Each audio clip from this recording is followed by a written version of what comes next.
The Vandalic War, which took place from 533 to 534 AD, was a crucial conflict in which the Byzantine Empire, under Emperor Justinian I, sought to reconquer North Africa from the Vandals.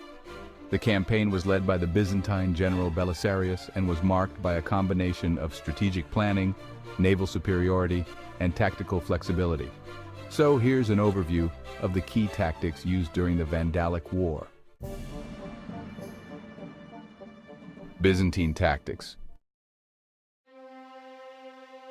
First, strategic planning and surprise.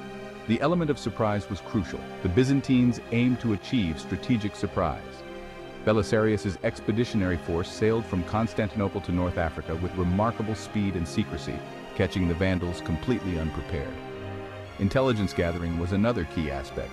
Belisarius gathered intelligence on Vandal dispositions and the political situation, which helped in planning the campaign and ensuring swift initial successes.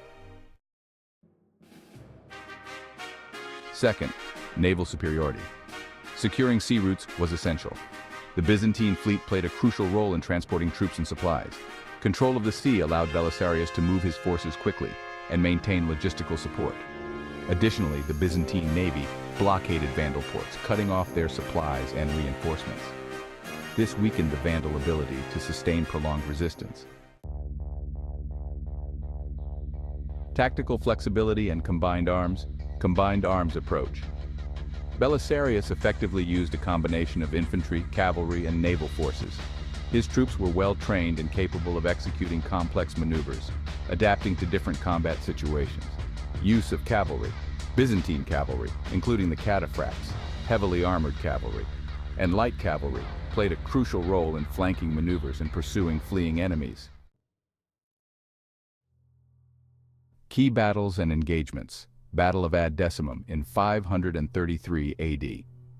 Belisarius deployed his forces in a way that allowed them to take advantage of the terrain and surprise the Vandal army led by King Gelimer. The Byzantines used a series of ambushes and flanking attacks to disrupt the Vandal forces, leading to a decisive victory. Battle of Tricamarum in 534 AD. This battle saw Belisarius using his cavalry to outflank and decisively defeat the Vandals.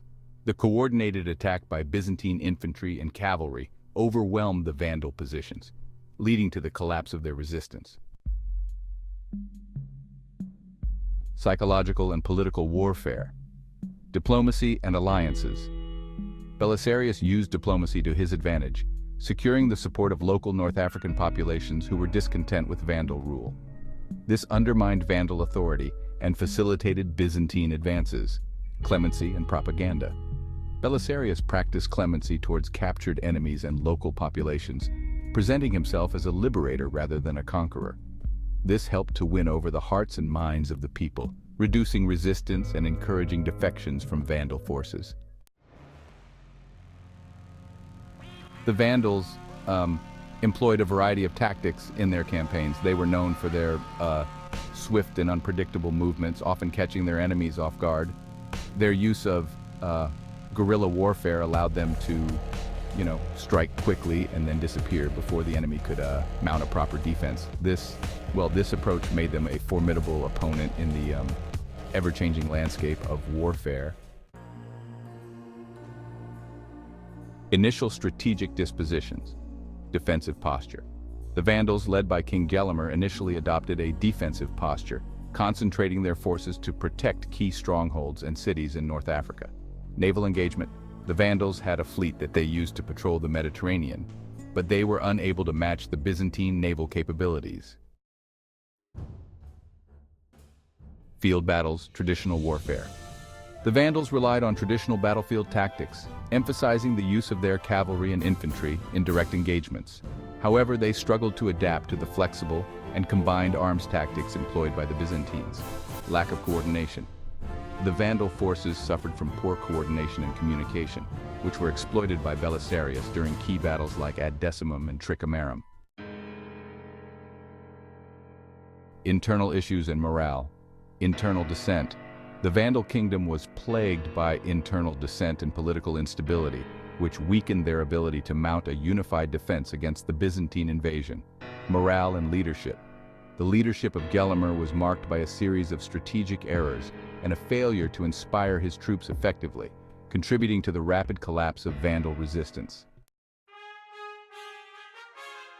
Conclusion.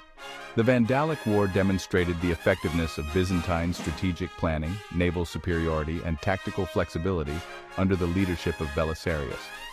The Byzantines utilized surprise, combined arms tactics, and psychological warfare to achieve their objectives swiftly.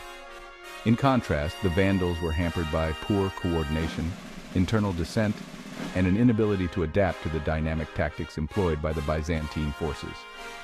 The successful reconquest of North Africa significantly bolstered the power and prestige of the Byzantine Empire under Justinian I.